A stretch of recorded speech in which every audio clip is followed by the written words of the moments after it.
বাংলাদেশকে আবার ভিক্ষুকের জাতি করে দেওয়া, এটাই বোধহয় এদের পিছনে ষড়যন্ত্র। তো আমার কি এটাই অপরাধ যে আমি মানুষের জীবন মান উন্নত করার জন্য কাজ করেছি, আর সেই জায়গাগুলিকে হামলা করতে হবে?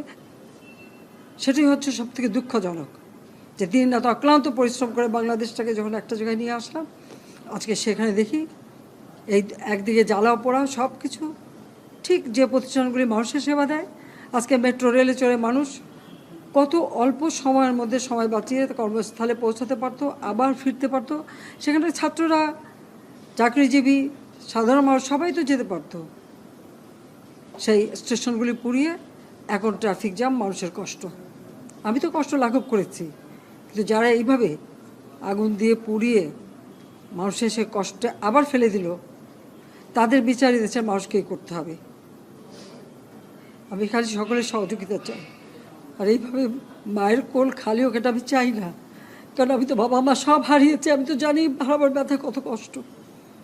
কিন্তু সেই কষ্ট বুকে নিয়ে তো ফিরে আসতে এদেশের মানুষের জন্য। এখানে আমার তো কোনো চাওয়া পাওয়া নাই। আমি তো আমাদের ছেলে মেয়ের জন্য কিছু করিনি, শুধু তাদের লেখাপড়া। নিজেরাই চাকরি করছে, নিজেরাই পড়েছে, আমি কতটুকু করতে পেরেছি।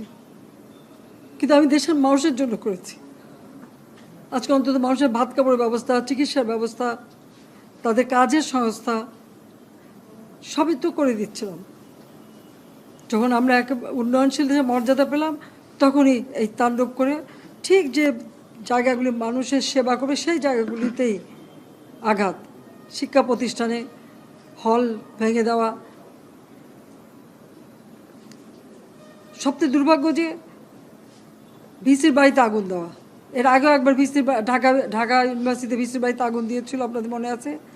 রংপুরে সেখানে আগুন দিয়েছে, ময়মনসিংহ কৃষি বিশ্ববিদ্যালয় থেকে শুরু করে বিভিন্ন জায়গায় এই তাণ্ডব চালিয়েছে। রাজশাহীতে এই তাণ্ডব চালিয়েছে।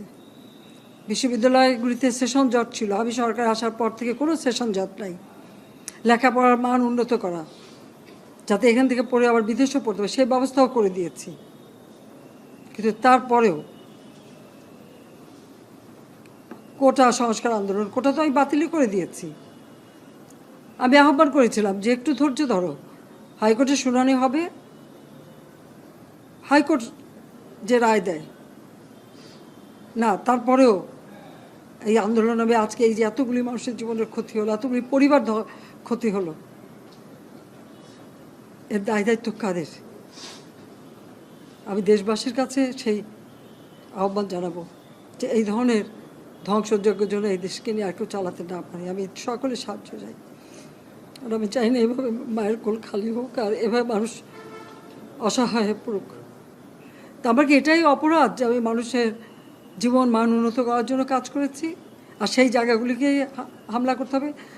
কোভিড-19-এর সময় যেখানে আমরা সব থেকে ভালোভাবে মানুষের চিকিৎসা দিতে পেরেছি, সেই কোভিড হাসপাতাল, সেখানেও আগুন দিয়েছে।